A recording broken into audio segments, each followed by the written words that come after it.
नमस्कार माऊली, मी आहे अयोध्येमध्ये। 22 जानेवारीला मंदिराची प्राणप्रतिष्ठा झाली होती आणि 23 जानेवारीला मी अयोध्येत होतो। 22 जानेवारीला अयोध्येत एंट्री नव्हती म्हणून आधीचे 2 दिवस मी प्रयागराजमध्ये थांबलो आणि 23 जानेवारीला अयोध्येत आलो। अयोध्येला जाण्यासाठी महाराष्ट्रातल्या प्रमुख शहरांमध्ये डायरेक्ट रेल्वे अयोध्या धाम असता स्पेशल गाड्या पण आहेत। यातलं कशाचं तिकीट भेटत नसेल तर अयोध्येपासून 35 किलोमीटर अंतरावर मनकापूर जंक्शन आहे, त्याला जाणारे भरपूर गाड्या आहेत। मनकापूरचं तिकीट काढून तुम्ही बसनं अयोध्येला येऊ शकता। फक्त एक काळजी घ्या की अयोध्येत तुम्ही सकाळी आले पाहिजे।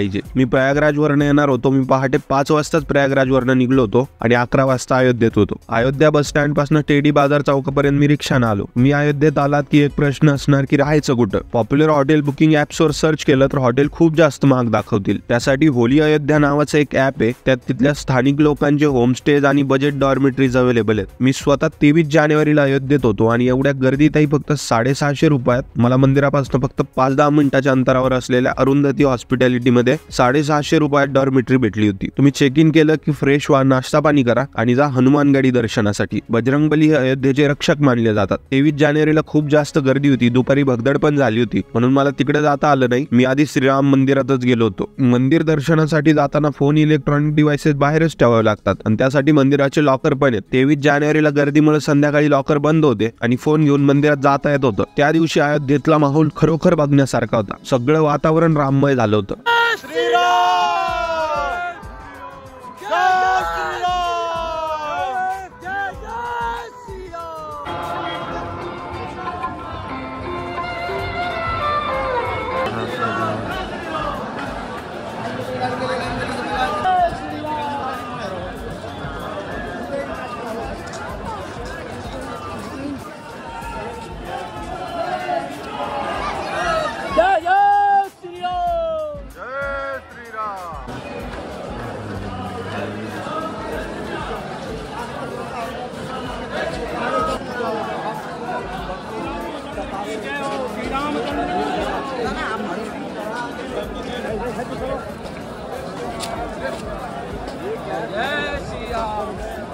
उधर जाइए, उधर जाइए, इधर से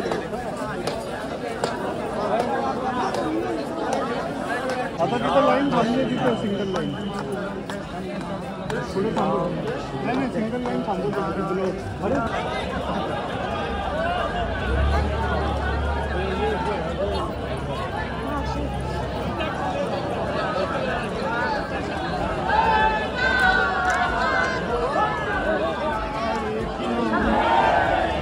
जीजू आओ।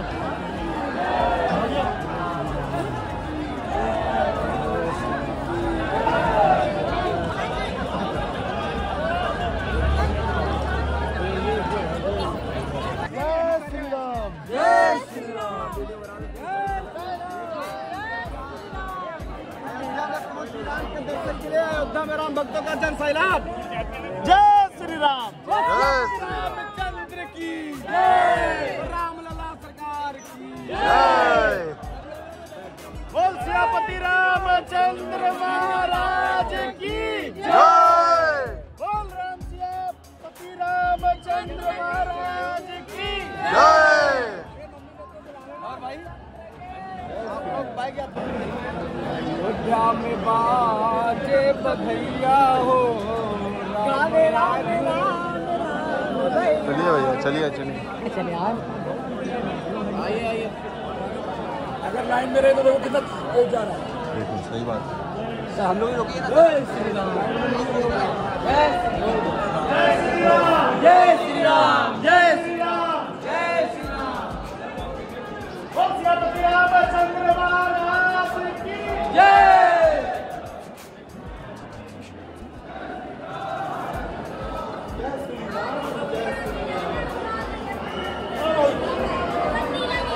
जानबूझ के फोन लगाता है, फोटो खींचना जाएगा इसका। हमारे साथ लाइन में चलिएगा, लाइन में भैया, लाइन में लगकर चलिएगा।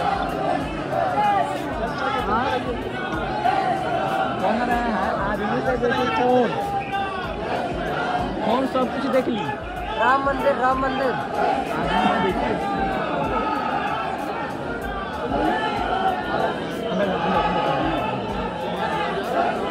रिकॉर्डिंग कर लेना।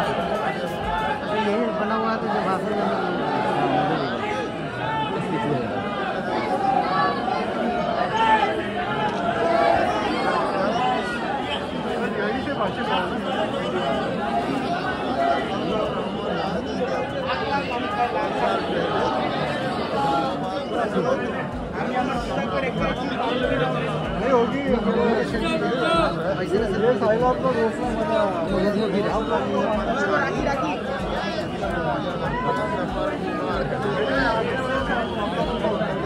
तुम्ही मंदिरात गेलात की आपल्या रामलल्लांचं दर्शन घ्या, शक्य तेवढा वेळ तिथं बसा. मी नेमका आरतीच्या वेळी गेल्यामुळे मला तिथं बसायला भेटलं आणि एवढं सुंदर आणि अप्रतिम मंदिर बांधलं गेलंय ना की जितकी प्रशंसा कराल तेवढी कमी आहे. बाहेर येऊन पण इथल्या लाइटिंग बघत मी बराच वेळ तिथंच उभा होतो.